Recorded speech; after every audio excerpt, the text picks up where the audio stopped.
Hello guys, welcome back to the channel. I am trusting everyone is having a very nice day or evening wherever you are in the world. I've just come back home from my outing with my lovely woman. We went and had some Turkish food tonight. We got a cheap pint as well, being that it was Monday night. Pretty freaking awesome. And we had a boat ride home, so that was pretty nice. But I know you're here for a reason. We're going to cut to the chase. And I wanted to talk to you guys about imposter syndrome. And specifically in the video gaming industry, in the streaming space, especially in the entertainment industry. It's something that I've been involved with a lot.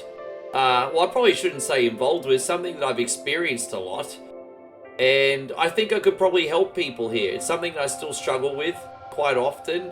And it's not very pleasant. But I guess we'll go into what imposter syndrome is. Quite frankly, it's when you think you're a snake oil salesman. It's when you succeed in a certain field. Again, entertainment could be acting, singing, it could be streaming, it could be whatever it is you do. And then you sort of feel like in your heart that you just got lucky and that you're getting all the success, whether it's followers or some kind of financial gain or a promotion or whatever. And you feel like you got lucky and you don't deserve it and that you're a fraud, essentially, so to speak. And it's something I suffer a lot with, you know what I mean? This industry's had a lot of peaks and valleys. And I think that's important to point out as well, especially in entertainment jobs in the live streaming space. If you end up excelling and all of a sudden you get a lot of followers and a lot of attention, your business goes better, so to speak, you're on top of the world.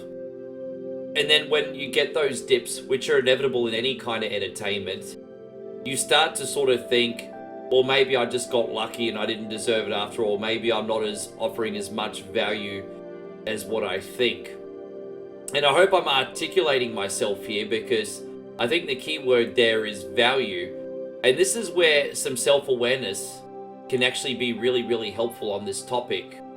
Because I think the way that you handle imposter syndrome and feeling like you're a fraud and that you're not actually enough, then you got lucky, is by digging really deep and being very honest with yourself and being like, am I offering the people in my space value?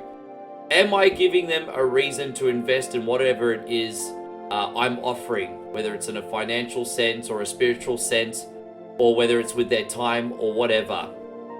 Good news is, chances are, the answer is probably yes.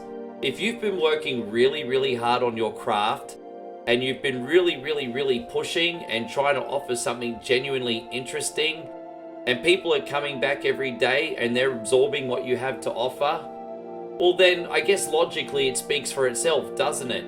Sometimes we get cluttered in the rat race upstairs and we forget to look at these things logically and we act on our emotional brain. It's certainly a downside with my personality, unfortunately. A little bit of stoicism won't hurt sometimes, but it seems like it's so simple.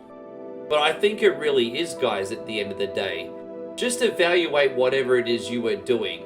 And if you in your heart of hearts can be like, I am offering value to whoever it is I'm providing a service or a product or a form of entertainment for, then yeah, you're not an imposter. You deserve everything you have, and you should embrace the good times when they come. I think if you're lazy and you've been spoon-fed everything you have, then that's when you need to ask yourself the difficult questions. But if you've built a product or a service up from scratch and you're starting to see the fruits of your labor, you shouldn't feel guilty for that at all. And I think it's important to remember, because especially in the entertainment space, guys, especially with what we do, whether we play video games, provide gaming content, that kind of thing, there are going to be a lot of people out there that make you feel bad for that, because there's that old school mentality, especially that, I don't like to use the word matrix, it's so cliche in red pill circles, but it's appropriate here.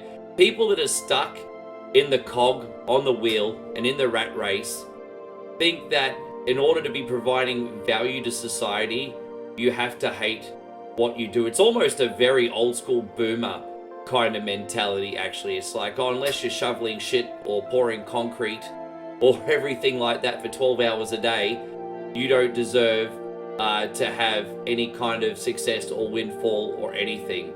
And it's absolutely nonsense. And I think all these jobs that I mentioned are absolutely noble jobs and wonderful jobs, and quite frankly, jobs that we need, of course.